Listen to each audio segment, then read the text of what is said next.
Poder está no ar e nós estamos recebendo o deputado estadual Gilberto Catani, comigo nessa bancada, Fernando Escolto, do Repórter MT. Tem muita polêmica hoje por aqui, né? Bem-vindo, deputado, mais uma vez ao Conexão Poder. Obrigado a vocês pela oportunidade, eu fico sempre muito feliz de vir aqui.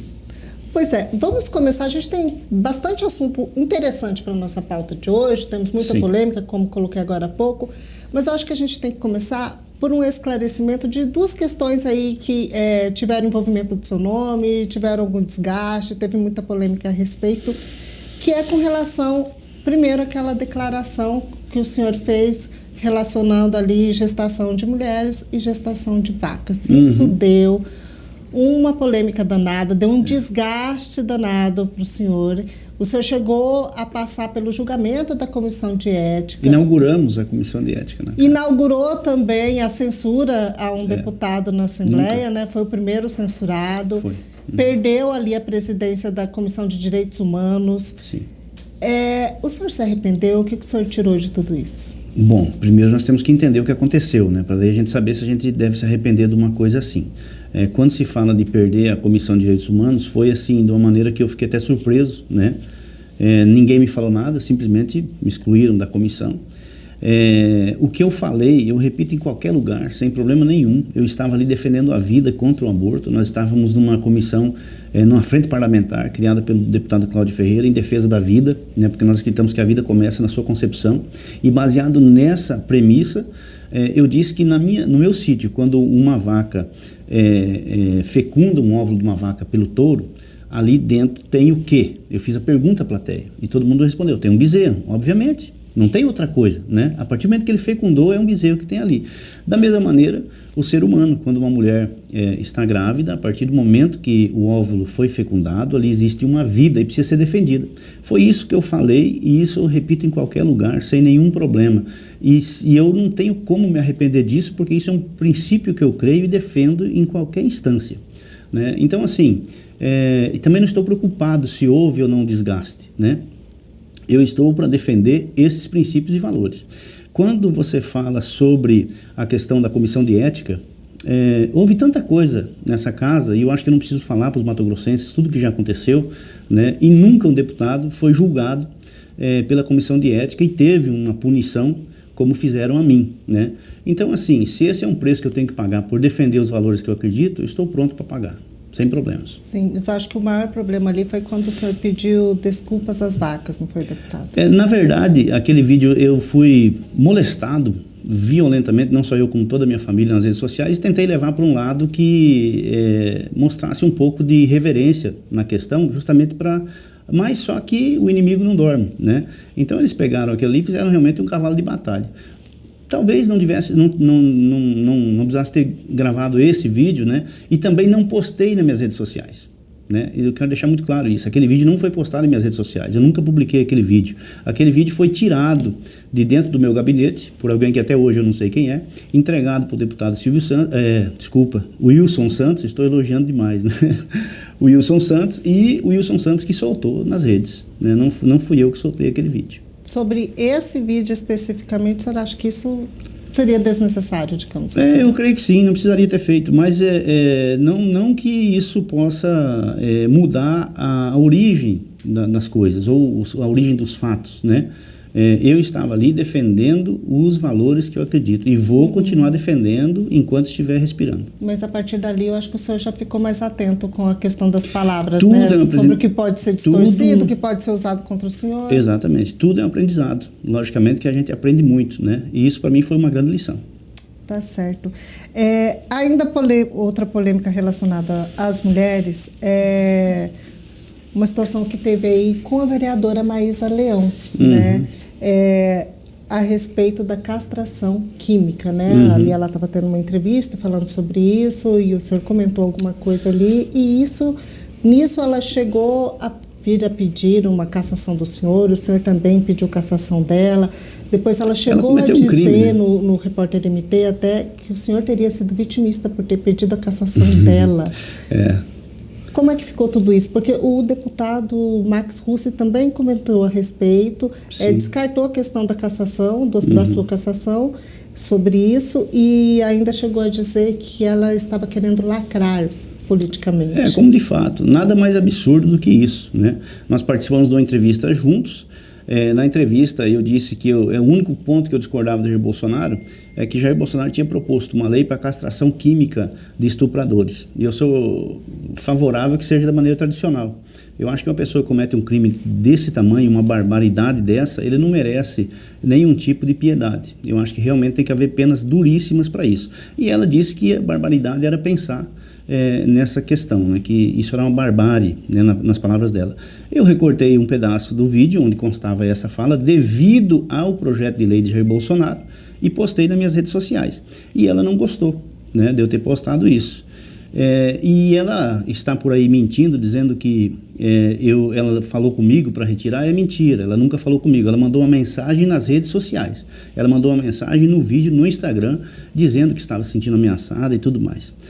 Então, assim, eu não vou retirar, porque nunca retirei nada das minhas redes sociais. Até as pessoas me xingam na minha rede social, eu não retiro nenhum comentário, nem nada. Que ela disse que você estava sendo vitimista também por não retirar das redes sociais. Não, eu acho que não. Não tem vitimismo? Da minha parte, não. Não tem por que ter vitimismo. Vitimismo é você tentar lacrar em cima de alguém para tentar ganhar likes, né? Como ela fez, né? Eu acho que isso, para mim, não me cabe. Deve caber a ela. Vamos lá, falar sobre a CPI que o senhor emplacou lá na Assembleia. Sim. Eu quero saber como é que estão os trabalhos, a comissão já foi montada, já tem os membros, vocês já fizeram a primeira reunião. Isso. Como é que está funcionando os trabalhos? Nós fizemos a primeira reunião de trabalho, que é onde a gente apresenta, então, o plano de trabalho da CPI, como que ela vai ser dinamicamente, né? Como ela é prevista a ser, porque uma CPI sempre é imprevisível, a gente não sabe onde que vai dar, né? E a gente espera que realmente dê algum resultado que garanta o direito de propriedade para as pessoas, para os matogrossenses, que é uma coisa que está sem nenhuma segurança jurídica no nosso país, obviamente no nosso estado. Graças a Deus, no estado do Mato Grosso, nós temos um governador que realmente se preocupa com seus cidadãos e que mantém aí uma política de invasão zero ou de tolerância zero para invasões. Mas nós queremos apurar os fatos. Nós temos essa CPI, ela trata tanto de invasões rurais como de invasões urbanas, né? Nós temos situações dentro da capital, por exemplo, de pessoas que estão perdendo sua propriedade para invasores e muitas vezes ligado até com marginais, né? Com grupos aí realmente de milícias do crime organizado. E nós queremos isso são denúncias que chegaram a nós e nós queremos realmente investigar isso, né? Isso aqui na capital? Aqui na capital, né? E tem no interior também, tá? Tem no interior também. Hoje nós temos aí invasão de propriedades rurais que não são mais somente daqueles tais movimentos sociais, como se dizia, que agora não tem só MST, tem muitos, né? E tem também organizações fortemente armadas, organizações fortemente com poder aquisitivo muito grande, que vão lá com caminhões, com um aparato muito grande de equipamentos e que realmente querem tomar a propriedade do outro. Isso aconteceu já em vários lugares aí, principalmente no Vale do Araguaia. Então nós queremos combater esse tipo de crime que acontece, né? Nós queremos investigar o porquê uma CPI. Nós tínhamos criado a Frente Parlamentar de Invasão Zero, né? Ou seja, já era uma maneira de a gente trabalhar organizando os produtores e tal, mas a gente não tinha ainda ferramentas que uma CPI pode nos fornecer. Ou seja, a CPI ela tem poder de polícia, ela tem poder investigativo, ela tem poder de quebra de sigilo, ela tem poder de intimar as pessoas a virem, né? As pessoas não quiserem vir dar seu depoimento, a CPI tem como obrigar ele que venha judicialmente.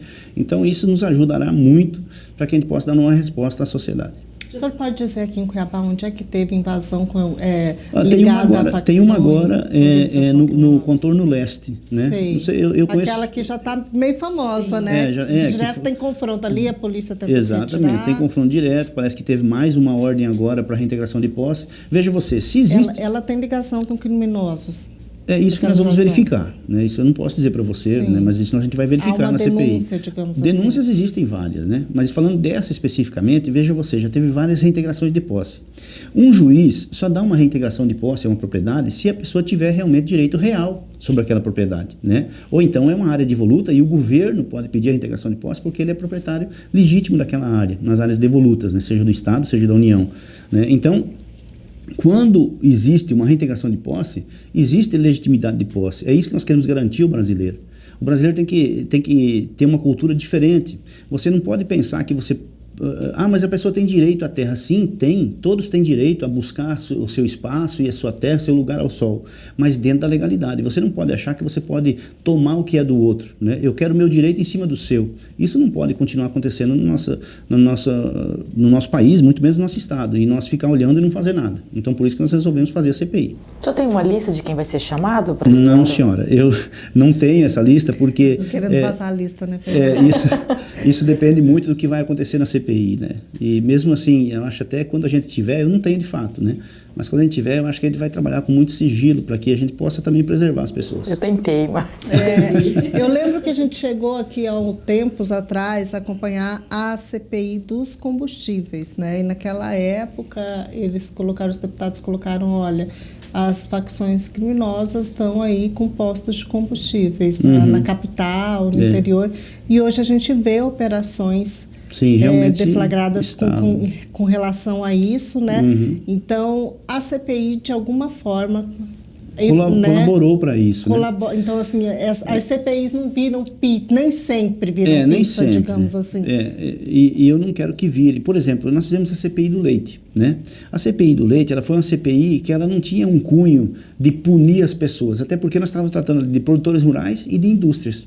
E o produtor de leite sem uma indústria, ele não vive, não existe um produtor sem a indústria, assim como não existe a indústria sem o produtor. Mas nós levantamos vários casos de monopólios, vários casos que a gente conseguiu contornar. E essa CPI do leite, ela se tornou em vários projetos de leis dentro da Assembleia Legislativa em benefício ao produtor e também em benefício às indústrias, né? Hoje, por exemplo, nós temos aí, quando a CPI acabou, nós criamos a Frente Parlamentar do Leite, né, que é outra frente parlamentar que nos tocamos na Assembleia Legislativa. Agora nós observamos que o leite está muito barato para o produtor, né? Para o consumidor ainda continua caro, né? Como a gente não consegue entender isso, né? Mas é muito simples. O leite que está para vencer lá na Europa, por exemplo, né? É um leite ruim já, que vai vencer lá, é um leite em pó. Ele vem até a Argentina ou até o Uruguai, ele é reidratado e aí através do Mercosul, né, que não paga nem um centavo de imposto, ele inunda o mercado nacional com esse leite com baixíssimo custo, né? Ou seja, entra muito barato, porque é um leite reaproveitado, reidratado ou, no caso, reaproveitado. E as pessoas estão tomando um leite de baixa qualidade, com um preço para o consumidor ainda alto, mas que faz baixar o preço ao produtor, o nosso produtor. Então nós vamos fazer alguma coisa. O que nós criamos nesse meio tempo? O deputado Amaury Ribeiro é do Goiás, ele também é produtor, leiteiro também, que nem eu, usa um chapéu que nem eu, e ele conseguiu confeccionar um projeto de lei muito bom, que é que você retire das empresas que comercializam ou que industrializam o leite em pó, importado, né, que retire deles os benefícios do Estado. Eu achei muito justa essa lei, e essa lei já está se espalhando por todo o país, né, nas assembleias estaduais. E ela também pode ser feita no nível federal, mas a morosidade é muito maior. Então nós estamos com a ideia de fazer pela Frente Parlamentar do Leite a nível federal essa lei, mas fazer também nos estados. Então a Mauri já implantou em Goiás, nós estamos implantando ela aqui, ela já está passando pelas comissões, e as pessoas que forem comercializar no estado do Mato Grosso leite importado, reidratado, eles vão perder os benefícios do estado, né? Então isso vai desincentivar as pessoas que comprem um leite que vem de fora, que eles possam comprar o leite aqui, dos nossos produtores daqui. O leite da Argentina especificamente, né? Que também está vindo mais, né? Vem da Argentina e vem do Uruguai, né? E a Argentina foi financiada por esse governo federal que está aí, para que os seus produtores inclusive recebem uma mãozinha para lá. É uma mãozinha para eles. Tá faltando uma mãozinha para cá. Estão ajudando eles a vender um leite para nós que nem é o leite que eles produzem, é um leite que eles importam de outro lugar, reidratam e mandam para cá, né? Ou seja, totalmente desleal. E nós temos que fazer alguma coisa contra isso. Deputado, ainda falando ali sobre a questão das invasões, a gente tem visto invasões, mas a gente não tem visto bandeiras do MST nessas invasões. MST parou de invadir, tomaram o campo do MST, o que está acontecendo? São estratégias, Márcia, eles usam estratégias. Hoje você vê, como eu falei para você, já não são mais somente esses grupos ditos sociais. Hoje você tem verdadeiras organizações que estão envolvidas nisso, grileiros profissionais que chegam com um aparato gigantesco. né? Tivemos regiões aí em Rondonópolis e também no Araguaia, agora esqueci o nome da cidade, onde chegaram lá com um baú, com um motorhome, né? Que já chega lá com a casa pronta, né? Lá e tal, e expulsam os proprietários, realmente. Só que eu repito, nós temos uma vantagem no estado do Mato Grosso, porque as forças de segurança têm agido assim prontamente. Porque até 48 horas é um crime em curso, é um crime de flagrante. Então, pode sim a força policial chegar e agir, né? E tem agido, né? Ela tem realmente retirado essas pessoas e prendido muitas pessoas, né? E processado muitas pessoas por causa disso. Então, assim, não é que não seja... É como se você pegasse, por exemplo, um ladrão, né? E falasse, bom, esse ladrão, ele é um ladrão diferente porque ele não pertence ao PCC, né? Ladrão é ladrão, não importa. E outras, essas organizações não tem que ser respeitadas, não. MST, isso aí, não tem que ter respeito por eles, como se eles fossem alguma coisa legítima. Eles não são, entende? Então, tipo assim, bandido é bandido, não importa que roupagem ele veste. A gente já chegou a entrevistar também o Coronel Assis recentemente. Ele tem um projeto, né, sobre criar isso, CNPJ para criar um CNPJ para organizações sociais, de MST que não tem. Então, quando chega um processo, eles não tem para quem mandar, não tem para quem enviar. Ninguém ninguém responde. Eu acho extremamente louvável, né? Mas e aí? Eles vão... legislação para se criar CNPJ nós já temos. Qualquer entidade, para ser reconhecida, tem que ter CNPJ. O problema é que quando você tem um governo que acoita bandidos, ele não vai ligar para isso. Eles estão aí recebendo pessoas de organizações que são terroristas declarados e está tudo bem. Pois vamos falar sobre isso também. Vamos falar sobre isso também, né? Mas o senhor teve, né, lá em Brasília, na CPI sobre invasão de terras também, e falou que MST é um grupo criminoso. Com certeza, ele é um grupo criminoso, levei isso lá e eu fui nessa CPI a pedido do Coronel Zucco e gostei muito de ter participado e espero que tenha resultados em breve, a gente vai ver os resultados dela.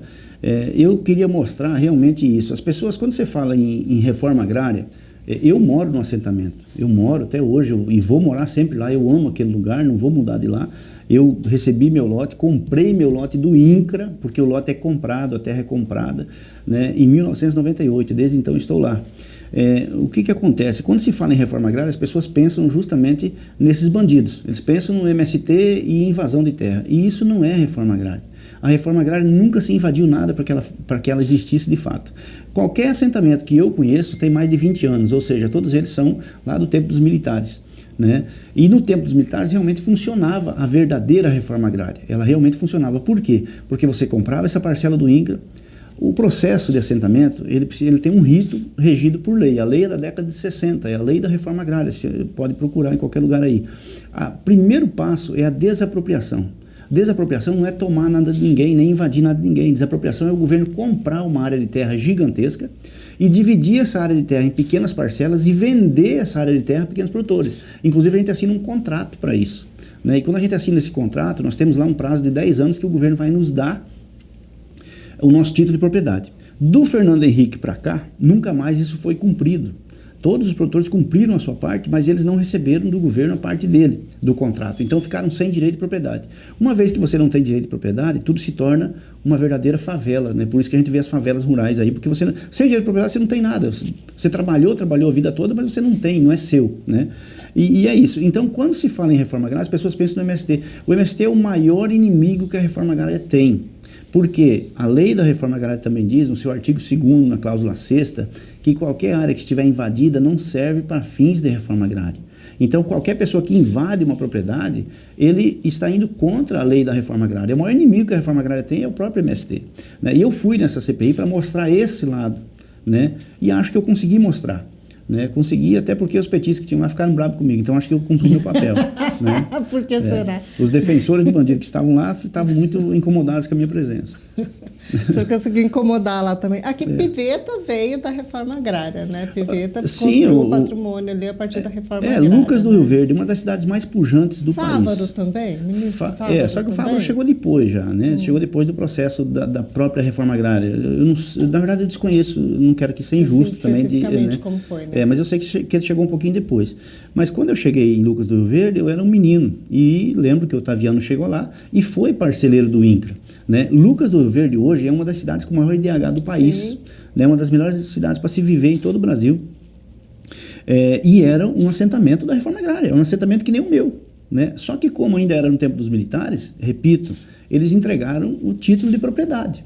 Então veja você, uma pessoa que recebe o seu título e a terra é sua, né? Aí você já abriu um pedaço da terra e o seu lote de terra fica bem próximo da agrovila, né? Que a agrovila também começou a crescer. Imagina Lucas do Verde há 30 anos atrás, né? Estava crescendo, né, muito. E a pessoa ganhou seu título de propriedade de uma área que estava próxima à cidade. Valorizou muito, né? Se ele vendesse o sítio dele para o vizinho dele, ele compraria um pouquinho mais longe ali, por exemplo, no distrito de Groslândia, ele compraria 4 vezes o que ele tinha aqui. E foi isso que aconteceu. Então ele se tornava um fazendeiro lá. Como ele vendeu para o vizinho dele também aumentou sua propriedade. E assim foi. E isso chama-se capitalismo. E é isso que funciona. Quando você não deixa as pessoas terem o direito de propriedade, elas nunca vão crescer. Se ninguém em Lucas do Verde tivesse tido o seu direito de propriedade como nós não temos, né, se ainda continuasse sendo um assentamento aos moldes do socialismo ou do comunismo, sendo bem franco, seriam todos miseráveis, inclusive o Otaviano. Até hoje, porque você não poderia fazer nada, você não tem acesso a crédito, você não é seu. Tudo que você está fazendo ali não é seu, você entende isso? Então, assim, de nada adiantaria você ter recebido, porque você ia continuar miserável. Uma vez que você tem o seu direito de propriedade, você consegue negociar, você consegue crescer, você consegue acessar crédito, você consegue investir e você, com certeza, vai se dar bem na vida, como se deram todos os produtores de Lucas do Rio Verde. Tem pessoas lá hoje, seu Aquilino Sirtoli, o nome da fazenda dele é Fazenda Pinga Fogo. Um cara espetacular, está lá, foi assentado pelo INCRA, assim como o Otaviano também, e está lá, e são pessoas assim que hoje uma colheitadeira, hoje tem colheitadeiras de 4, 5 milhões de reais, né? Tem produtores que chegaram lá como assentados, que não tinham nada, e que hoje tem 3, 4 colheitadeiras dessa, graças a Deus, é isso que nós precisamos. A reforma agrária foi feita para isso. Hoje, você vê o contrário, um retrocesso. Hoje, eles foram para a China, e estão trazendo tratorito. Sabe o que é tratorito? Não sei. É equipamento para agricultura, para fazer horta. Entendeu? Aqueles pequenininhos e tal. Entendeu? Naquele tempo, o melhor trator que existia era o CBT, que inclusive era brasileiro. CBT significa Companhia Brasileira de Tratores. Potência, né? Até hoje, quem tem um CBT valoriza, porque foi o melhor trator que já inventaram. Entendeu? Mas naquele tempo, o INCRA financiava esses tratores para os produtores, para os assentados. Entende? Então, assim, a verdadeira reforma agrária, ela durou até Fernando Henrique. Dali para cá, eles socializaram e aí a desgraça começou a acontecer nos assentamentos. Vamos mudar de área agora? Vamos para a educação? Super tranquilo. Agora é super tranquilo. O senhor tem um projeto para obrigar professores a fazer exame toxicológico. Nossa, você falou tranquilo, hein? Por que essa proposta? O senhor acha que os professores estão usando alguma coisa suspeita, tem alguma coisa errada? Olha só, não importa se eu acho ou não, entende? Nós queremos segurança para nossas crianças. O bem mais precioso que eu tenho na minha casa são meus filhos, né? Hoje estão todos adultos já, né? Graças a Deus. Tem um ainda que está adolescente, mas já está passando aí de pinto para frango, né? Mas eu tenho 2 netinhos, tenho um netinho, uma netinha. O bem mais precioso que nós temos, ele está dentro da sala de aula. Né? E quando ele está na sala de aula, ele está cativo lá. Porque mesmo que o pai não queira ou não concorde, ele é obrigado a estar lá. E ele está sob a tutela de uma pessoa. Essa pessoa é o professor. E nós só queremos saber se esse professor é uma pessoa idônea ou não. Só isso. E eu acho que eles não têm o que temer, porque eu acredito que a maioria são, né? Então, se são, não tem por que temer. Assim como o caminhoneiro, por exemplo, que tem o exame e faz e não reclama.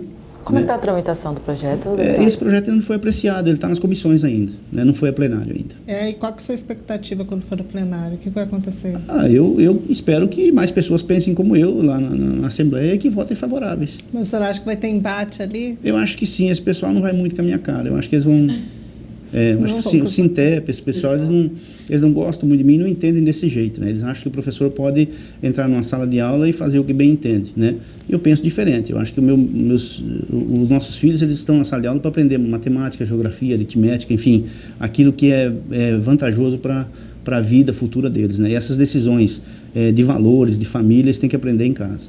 O senhor acha que o ensino tem sido usado aí de alguma forma para a questão ideológica também? Não só o ensino, mas toda a máquina pública, né? Tudo que o Estado, quando eu falo Estado, eu falo de federação, tudo que esse governo que aí está, que é de esquerda, faz é ideológico. Eles não fazem nada sem ser ideológico e ideologizado. Eles jogam ideologia em tudo. O ensino, então, é uma ferramenta magnífica para eles, porque eles conseguiram, em todo esse tempo, é isso que eu tenho falado muito para as pessoas. Nós precisamos começar a tomar espaço, não numa cadeira de deputado estadual ou federal somente, é lógico que essas são muito importantes, mas nós precisamos tomar espaço em grêmios escolares, em conselho de classes, em conselho de pais, conselhos tutelares, tivemos uma boa renovação agora, nós precisamos realmente tomar espaços na sociedade. Presidente de bairro, aqui em Cuiabá mesmo, vamos ter eleições daqui uns dias, eu peço para as pessoas que procurem as pessoas que têm valores, né, que sejam honestas, dignas, que defendem os valores necessários para que a gente possa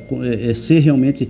mas é muito conservador, eles falam um monte de nome para a gente, mas, eu quero família decente, eu quero uma pátria rica, próspera, eu quero que as pessoas tenham o direito de professar sua fé, seja ela qual for. São esses valores que nós precisamos ter, né? E essas pessoas que estão no governo hoje usam totalmente a ideologia contrária para poder enfiar na cabeça das nossas crianças, por exemplo, que o agro é uma desgraça, né? Sendo que usam e vestem o agro todo dia, pelo menos 3 vezes ao dia. Falando do agro, nós tivemos o Enem agora recentemente, né? Sim. Então, algumas questões aí criticando o agro. Na sua avaliação, uma questão ideológica também? Isso também foi ideologia? Também, eu acabei de falar, né? É uma ideologia pura, né? Eu me lembro de uma questão que diz que o agro tem a chuva de veneno, né? Poxa vida, quando você vai pulverizar uma vaca, que ela está com carrapato, não me entendo mal, pelo amor de Deus, né? Estou falando das minhas vaquinhas lá. A gente vai ter que falar de outro animal, não vaca. Mas tudo bem, qualquer animal que você tenha lá e você passe aí, né? Você passa ivermectina, né? Que é um defensivo para que você elimine uma praga que é o carrapato, né? E as moscas, que tem uma espécie de mosca que acompanha o bovino, que é a mosca do chifre. Quando você passa a ivermectina lá, eles chamam de veneno. Quando você tem uma criança, tem piolho ou qualquer coisa que você tenha no ser humano, tem vários também endoparasitas, né? Que é por ali fora, tem o endoparasita e o ectoparasita, acho que é. Mas enfim, quando você tem vários problemas com piolho numa criança, por exemplo, você vai usar a ivermectina. Entendeu? Quando a criança precisa desverminar, existe o comprimido de ivermectina, inclusive foi muito falado da ivermectina na pandemia, né? Ela ficou famosa, e tudo mais, ficou famosa. Mas é o mesmo princípio ativo, né? E entre outros aí. Então, eles não sabem do que estão falando, mas colocam isso, a questão não é se é verdade ou se é mentira. A questão é, se você responder que é mentira, você reprovou. Se você responder que é verdade, você passou. Então a questão é botar isso na cabeça da nossa juventude. É esse o problema. A questão é doutrinar o pensamento dos mais jovens. Exatamente. É isso, digamos, isso daqui é errado. Exatamente. E cada vez mais cedo, né? Eu me lembro que antigamente você ia para a escola depois dos 7 anos. Era uma praxe, né? Inclusive na psicanálise, a nossa mentalidade muda de 7 em 7 anos, segundo eles, né? Tanto é que 3 vezes 7 é 21, no 21º ano você realmente é considerado um adulto, né? A mocidade é aos 14 e assim por diante. Então, quando você tem uma criança com menos de 7 anos, que o pai e a mãe estão distantes dela, e ela está na escola, por exemplo, o dia todo, ou vai para a creche, ou isso, aquilo, com certeza, o que tem na mente daquela criança quando ela for adulta, não é o que o pai e a mãe colocaram. Com certeza é o que a titia colocou, ou o titio colocou. E eles sabem disso. E tipo assim, mas é ruim isso? Não. Se a titia for bacana, se a titia, né, for legal, ela vai saber que os pais têm que ter uma participação na vida da criança e vão colocar os mesmos valores. Mas se a titia quiser doutrinar, ela pode doutrinar. E é isso que nós temos que lutar para que os nossos filhos não sejam reféns dessas pessoas. Quando o senhor fala nós temos que lutar, tal, o senhor está falando também sobre a questão do movimento conservador. O senhor é um dos palestrantes, tem feito uma divulgação aí nacional, vocês têm um grupo, uma divulgação nacional a respeito. Sim, na verdade os grupos conservadores precisam de muita organização, né? Nós temos um grupo conservador aqui, outro acolá, e às vezes não estão em sintonia. Nós temos um instituto, né, que é o Instituto Conservador Liberal, que nós queremos que esse instituto seja a casa desses movimentos, para que a gente possa sair com todo mundo falando a mesma língua. Apesar de que nós falamos a mesma língua, né? Se você achar uma pessoa de esquerda aqui no Mato Grosso, se você achar outra no Rio Grande do Sul, ela vai ter o mesmo entendimento. Se você achar no Nordeste, ela vai ter o mesmo entendimento também, né? Se você achar uma pessoa de direita aqui e outra no Sul, outra no Nordeste, ela também vai ter o mesmo pensamento, né? Isso é um fato. Nós pensamos as mesmas coisas, defendemos os mesmos valores. Porém, a esquerda, elas estão unidas. Se o cara lá do Sul fizer um movimento para cancelar alguém, por exemplo, todos os outros aderem. A direita ainda está um pouco esparsa nessa questão. Então nós precisamos realmente de uma união não de pensamentos, que os pensamentos, os valores são os mesmos, mas nós precisamos realmente de uma união física desses movimentos, né? Para isso que nós trabalhamos. Eu queria saber do senhor, é um tema polêmico, essa ida da dama do tráfico ao Ministério da Justiça. Eu queria saber qual que é a avaliação do senhor enquanto deputado? Como é que se explica? Eu não consigo separar esse negócio enquanto deputado, entende? Eu não consegui até hoje separar esse negócio de deputado da minha matutice, né? Eu sou um cara da roça, e por isso que às vezes eu levo umas bordoadas. Mas eu vou dizer um negócio para você. Se você tiver um fio de luz e tiver uma pombinha sentada lá no fio de luz, uma rolinha, e vier um anu, ele vai sentar longe da pombinha. Mas se vier outra pombinha, vai sentar encostadinho dela. E se vier outro anu, vai sentar com o anu. E assim por diante. Entendeu? Então, isso que eu quero dizer é o seguinte, são pássaros da mesma plumagem. Eles vão estar sempre juntos. Não tem como você separar se a natureza é a mesma, né? Uma pessoa que tem um histórico de ir, por exemplo, numa comunidade, que é uma palavra macia, né? No Rio de Janeiro, que se eu ou qualquer uma das senhoras entrar lá, com certeza não vai sair, né? E a pessoa entra com uma facilidade, mesmo sendo um chefe de Estado, alguma coisa está errada.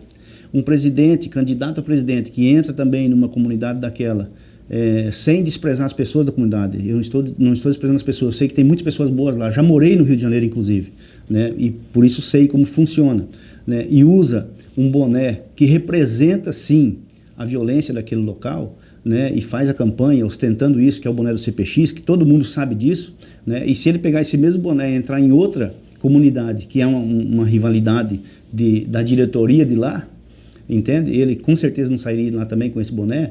Então, quando você vê essas coisas acontecendo, e agora você vê uma visita da mulher do maior traficante do Amazonas, que é o Tio Patinhas, né, visitando, assim, de uma forma como se fosse realmente, como se fosse não, ela foi uma muito bem recebida. Cortesia, bem recebida. Ela estava, digamos, né? entre amigos, entre semelhantes, é isso que você não é só ele, né? Ela também foi condenada. Sim. O Ministério da Justiça alegou que era a esposa dele só, que ele que era, mas ela também responde. O senhor está colocando que é da mesma plumagem, então você está colocando quem ela visitou também é da bandidagem. Exatamente. Sendo bem franco, é igual a ela. Exatamente. Traduzindo. Traduzindo. Isso são palavras do próprio vice-presidente da República. Ele falou no passado que se Lula voltasse ao poder, era o ladrão voltando à cena do crime. Foi ele que falou, né? E de fato ele estava certo. Só que ele levou a quadrilha toda com ele, né? Isso é um problema. Pois é. E, deputado, falando sobre, a gente tem acompanhado também a sua defesa, digamos assim, com relação aos clubes de tiro, né? Sim. Porque nós tivemos agora aí a política federal, né, do governo PT, justamente para o fechamento dos clubes de tiro. O senhor tem feito aí, digamos, um projeto, tem buscado as câmaras municipais para evitar fechamentos de clubes de tiro? Como é que é isso? Nós temos uma preocupação muito grande com o setor. É um setor pujante, magnífico. Só no estado do Mato Grosso nós tivemos mais de 500 demissões já dos clubes de tiro. E se não tiver alguma solução, provavelmente eles vão conseguir fechar, né? Nós tínhamos até 2023, em 2022 foram 200 e poucos milhões de reais que foram arrecadados só de ICMS com as empresas ligadas ao tiro. Em 2021, em 2022 foram mais de 370 milhões que foram arrecadados. Esse ano, que nós já estamos no final do ano praticamente, esse ano não passou de 70 milhões. Então a queda da arrecadação para o Estado também é muito significativa, né? E nós precisamos realmente dar uma resposta para o setor. Só que, infelizmente, tudo está na mão do governo federal. E agora com esse novo decreto, ele colocou uma coisa que vai impedir ainda muito mais, vai fechar realmente alguns clubes, que é a demarcação territorial. Por exemplo, ele não pode estar a tantos metros, eu não me lembro a metragem exata agora, das escolas, por exemplo. Mas os clubes de tiro nunca foram ameaça à escola, pelo contrário, né? Muito, muito contrário. Mas isso não tange ao governo federal. Isso é uma exclusividade dos municípios. Então nós queremos comunicar aos vereadores e os prefeitos que façam a sua lei orgânica, coloquem na sua lei orgânica do município, regulamentem essa legislação, né? Dentro daquilo que a população do município espera. né? E aí sim está dentro da legalidade, né? É uma das ações, né? Nós precisamos fazer outras, buscar soluções, dependemos muito dos deputados federais. Nós temos inclusive o presidente do ProArmas, que é o Marcos Polon, que hoje é deputado federal, que encabeça isso, mas realmente não é fácil, né? Porque você está lutando aí contra um gigante, porque eles têm a caneta na mão hoje, né? E não é mais uma BIC, não, é uma que vale muito dinheiro. Vale muito. Falando aí sobre esse movimento pró-armas, o senhor teve um evento, vai ter, não sei, com o Pacola também, né? Fizemos, já fizemos, era uma audiência pública, né? A gente viu até algumas críticas a respeito, por causa do caso do Pacola. O senhor acha que o Pacola foi injustiçado por ter perdido o mandato? Eu creio que sim. Sim, na minha opinião sempre foi essa. Eu acho que o que fizeram com o Pacola foi uma covardia. Mas falando só, não era uma audiência pública, eu me enganei. Nós temos a Frente Parlamentar da Defesa Pessoal, né, que é extremamente ligada à questão do posse e o porte de armas, né, e convidamos sim o Pacola, ele sempre está em todas, né.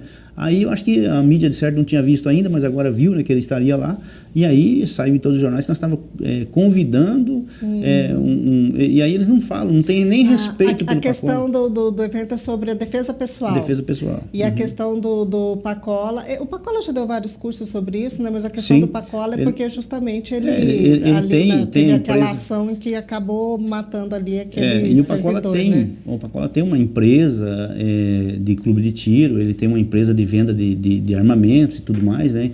E é um expoente do setor, né? Então ele foi convidado sim. Quanto à questão específica do Pacola, eu falei inclusive nessa audiência. Eu disse o seguinte: você tinha ali uma pessoa, né, uma mulher, que estava dirigindo um carro, entrou em alta velocidade na contramão, bateu em um motoqueiro, isso está nas imagens, as senhoras lembram como que estava nas imagens, desceu do carro, brigando já com seu companheiro que estava junto com ela, brigando com os transeuntes que estavam ali.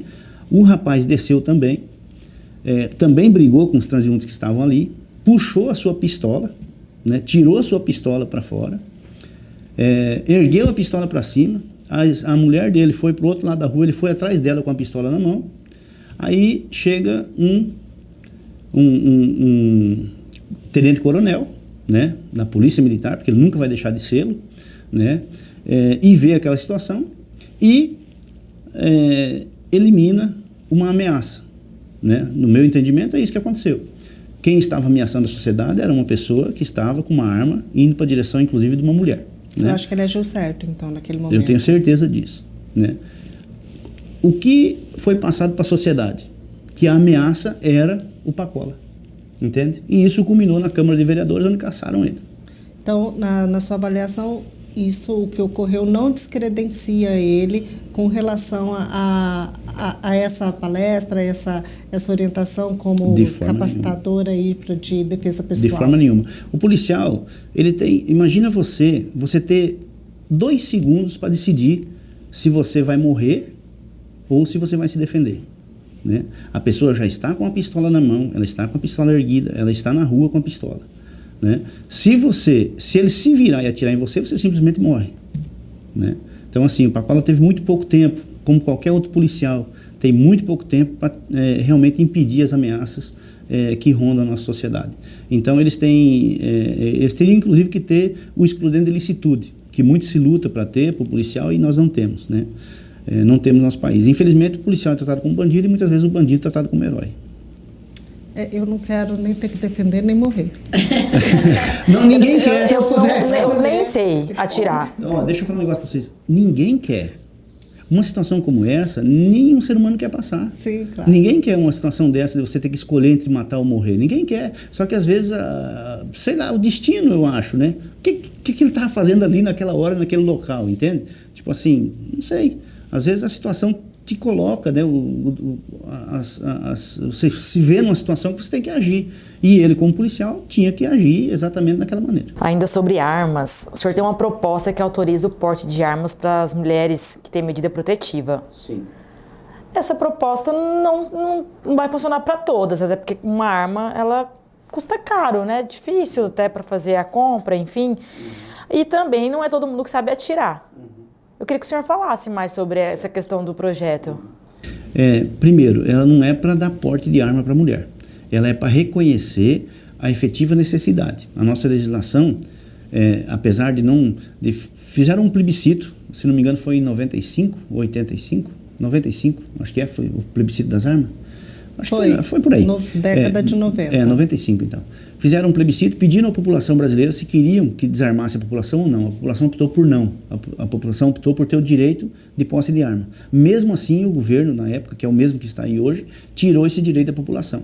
E criou um estatuto, chamado Estatuto de Desarmamento, famigerado Estatuto de Desarmamento.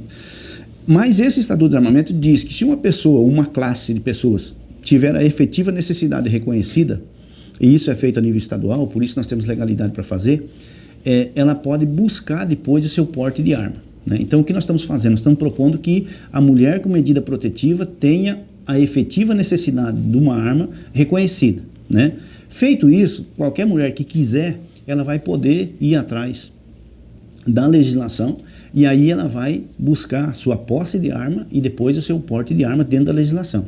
Aí vem a questão se ela não sabe atirar. Para ela poder comprar a arma, ela tem que fazer justamente as aulas, o curso de tiro, ela vai sair dali apta a atirar, a manusear, saber como que chama cada peça da arma, saber como desmonta a arma que ela vai adquirir, como que monta novamente, como que carrega, como que descarrega, como que segura, onde que coloca o dedo, qual que é a parte mais segura, como que ela vai guardar essa arma em casa, tudo isso ela aprende lá. É como se você fosse pegar um CNH, né? E aí você aprende tudo. Então ela vai sair dali aprendendo a atirar. É impossível na legislação brasileira ela conseguir comprar uma arma legal, né? A não ser que seja que nem os outros aí que são ilegais, que esses ninguém fala nada, né?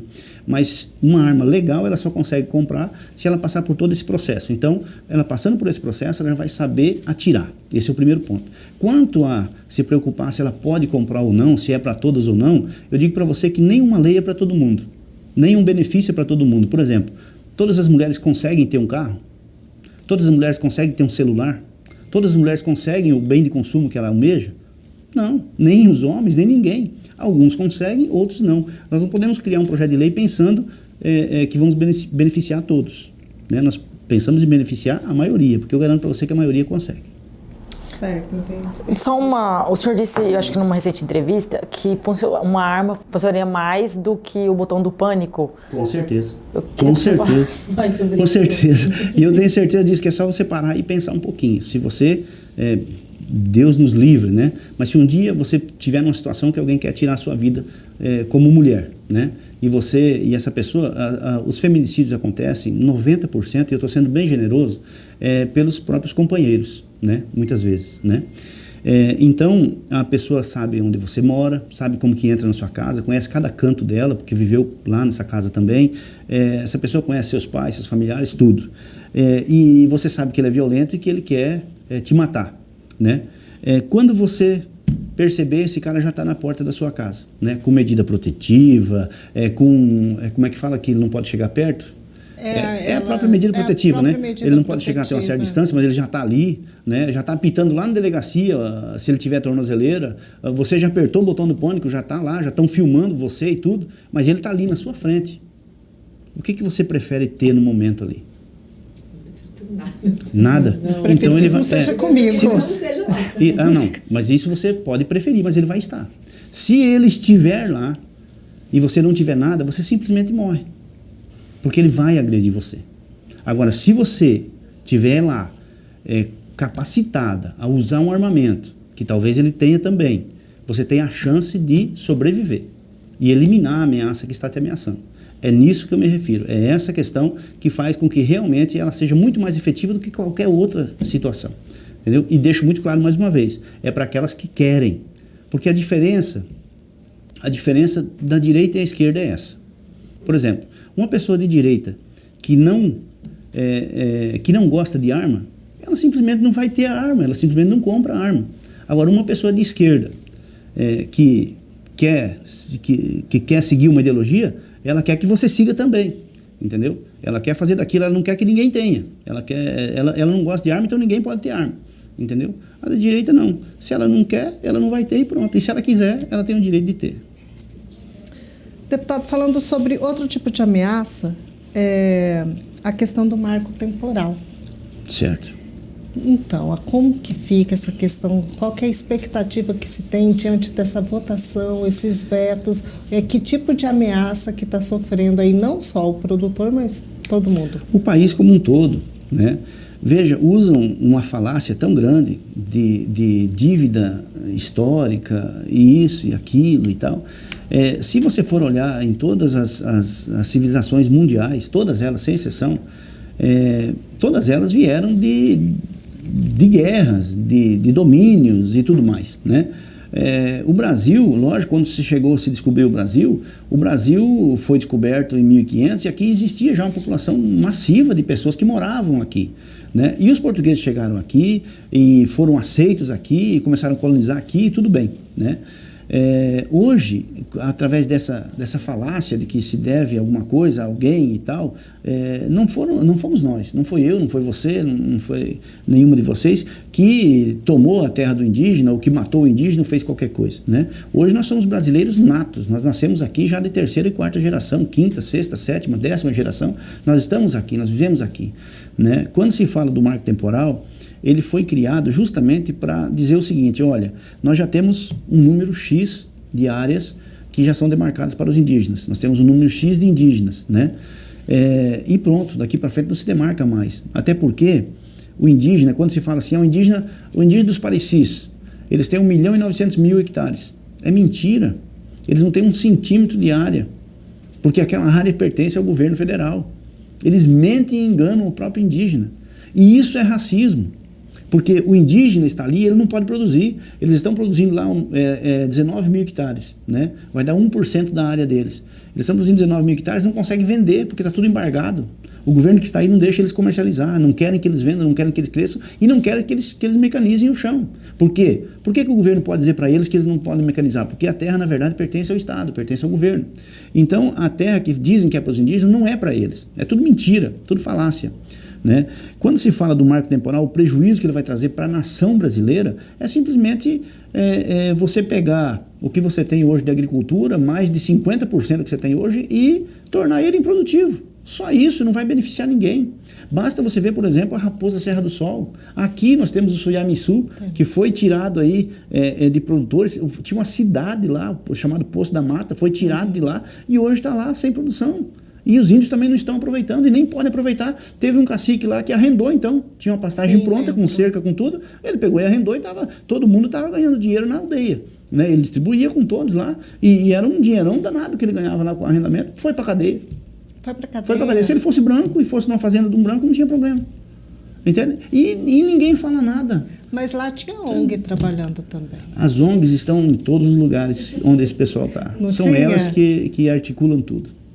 Então as ONGs estão por trás também dessa questão agora do marco temporal? Com certeza. É obra das ONGs. O que vira, deputado? E você não vê uma ONG no Nordeste. Você não vê uma ONG que realmente se preocupe com o nosso país. As ONGs estão onde tiver riqueza natural para elas poder realmente, sei lá, no futuro aí, desfrutar disso. O interesse é capital? O interesse é internacional. Internacional. Nós temos um interesse internacional gigantesco em cima disso, né? Tanto que, se você olhar para as grandes mineradoras que nós temos no nosso país, todas elas são de cunho internacional, principalmente na Amazônia, né? E ali, nesse quesito ainda, nós temos risco aí de ter uma guerra no campo? Olha, eu não sei te dizer. Eu acho que o nosso povo é um povo pacífico, muito pacífico, né? E não se atém a essas coisas. Eu acho que nós vamos ter uma miséria no campo, isso sim. Eu acredito piamente que não são os intempéries naturais, né, que nós estamos vendo acontecer, que vão quebrar a agricultura. Isso nunca quebrou a agricultura, pelo contrário, né? A gente sabe que tem anos bons, anos ruins, isso a gente está sujeito. Todo agricultor sempre pensa no ano seguinte, ele está sujeito às intempéries do clima. Mas o que nós vamos passar é por uma miserabilidade muito grande, porque eu tenho uma teoria. Eles têm um plano. Eles precisam dominar um setor chamado agronegócio, que no meu entendimento vai desde um pequeno produtor até o grande, não tem divisão. Eles só conseguem dominar um setor se eles forem mais fortes que esse setor. E eles não são mais fortes que esse setor. Esse é o setor mais forte que existe no nosso país e até no mundo. Eles precisam primeiro quebrar esse setor, né, para depois poder dominá-lo. No meu entendimento, é isso que eles estão fazendo. Por isso, derrubada de marco temporal, questão ideológica, como na educação e tudo mais. Tudo. A investida no agro, chamar o agro de ogro-negócio, dizer que os dias do agro estão contados, dizer que o agro é fascista, né, e essas coisas, tudo isso está baseado num plano, né, que vai culminar realmente no enfraquecimento do agro, que é o objetivo deles. Para a gente concluir, deputado, falando em plano, como é que fica a direita para 2026? Consegue se reestruturar para enfrentar fortemente a esquerda novamente? Claro que sim. Nós temos... Qual é o plano? Nós temos uma vantagem muito grande na direita, chamada Jair Bolsonaro. O Jair Bolsonaro, além de ser uma das maiores lideranças políticas do mundo, não só do Brasil, ele criou também grandes lideranças, né? Nós temos lugares aí que você não consegue escolher o melhor, porque temos várias lideranças, né, daquela região. Então, e tudo isso criado por Jair Bolsonaro. Nós temos a esperança de que Jair Bolsonaro esteja elegível. Eu confio muito nisso. Eu acredito que nós vamos recorrer. Você acha e nós que tem podemos... como reverter? Tem. Ele nem recorreu ainda. Ele tem direito de recorrer e tudo mais. E eu acredito que a gente pode ter êxito nisso e ter Jair Bolsonaro como nosso candidato, é o que nós queremos. Se não, nós teremos aí, obviamente, alguém que ele indica, né? E que nós todos vamos apostar nossas fichas nele. Mas a eleição de 2026 está linkada à eleição de 2024, certo? Nós fizemos cometemos um erro crasso, né, em 2020. Nós não tivemos um apoio maciço às eleições municipais de 2020, vindo por parte do próprio presidente Bolsonaro e das lideranças nacionais. Nós tivemos pouco engajamento nas eleições municipais. E eu tenho quase convicção de que isso implicou demais nas eleições presidenciais depois, né, e nas federais. Apesar de nós ter feito um grande número de federais, deputados federais e senadores e tudo mais, mas perdemos a presidência por causa dessas bases, né? Hoje, obviamente, os prefeitos estão todos revoltados aí, né? Mas já foi, não tem como consertar. Mas nós queremos agora... discussão, né? Olha, mas aí os deputados e senadores aí tiveram a maioria e a presidência não conseguiu. Exato. O governo do Jair Bolsonaro foi um governo de trabalho. Ele mostrou resultado, mas ele mostrou lá na ponta para a população. Mas os entes políticos, por exemplo, os prefeitos, recebiam as benesses, mas não falavam para a população que vinha de onde vinha. Mentiam, inclusive, principalmente em alguns lugares do Nordeste, onde diziam que não, que isso veio do governo passado e assim por diante. Enfim, foi um erro que nós não queremos repetir. Nós queremos que agora, em 2024, o próprio presidente Jair Bolsonaro se envolva nas eleições, né, principalmente nas capitais, nas cidades mais importantes. Ele já falou que vai fazer isso, né? E por isso o histórico dele de formar lideranças vai voltar com tudo aí, e aí nós vamos ter muito mais força em 2026. Então a gente pode esperar ele e o Abílio juntos na campanha? Com certeza, já estão juntos agora. Esses dias ainda já fizeram um vídeo juntos. Com certeza o Abílio vai ser o candidato do presidente Bolsonaro aqui e em outras cidades também do estado, né? Nós temos aí já uma fala dele que virá ao Mato Grosso, fará vídeos com os principais candidatos, né? Isso nos alegra muito. O senhor acha que se o Bolsonaro estiver elegível e for para a eleição, o Lula vai novamente? Olha, eu acredito que sim, né? Ele vai concorrer à eleição com certeza, eu acho que vai, mas nós não temos medo não. Não temos porque eu acho que o povo já sentiu, a maioria já viu onde se meteu, né? É como aqui em Cuiabá, quando você fala do Abílio, né? O povo teve uma chance de escolha e o povo acho que escolheu muito bem porque levou o Abílio ao segundo turno, mas a gente sabe como que a coisa funciona e acabou aí escolhendo o Emanuel no segundo turno no passado. Viu pelo que passou e eu acho que agora não vai cometer o mesmo erro. Eu acredito que a população de Cuiabá vai realmente reconhecer o papel do Abílio aí, ele vai ser eleito. A briga de 2026 começa em 2024. Exato. No meu entendimento, sim. Satisfeita, Fernanda? Eu estou satisfeita. O senhor não vai fazer corte lá. Me atualiza aí, pô. Não pode fazer corte, tá autorizado. Pode fazer. Tá tranquilo. Não, Conexão Poder aqui a gente não tem essa, não. Vai bom, tudo no ar bom. aqui. Não Legal. combinamos as falas, não combinamos aqui temas e também vai tudo na íntegra. Fica aqui a sua caneca, presente do Conexão Obrigado. Poder para o senhor. Obrigado. Leve para o seu Sou gabinete. Muito grato. Deixe lá a nossa lembrança do Conexão Com Poder certeza. e fica o espaço aberto para suas considerações finais. Muito obrigado. Quero agradecer a vocês, dizer que nós estamos sempre à disposição e que é um prazer sempre falar das ações nossas na Assembleia e de tudo que acontece na política do nosso Estado. Muito obrigado. Tá certo. Obrigada, deputado. Obrigada, Fernanda. Todo mundo que nos acompanhou até aqui.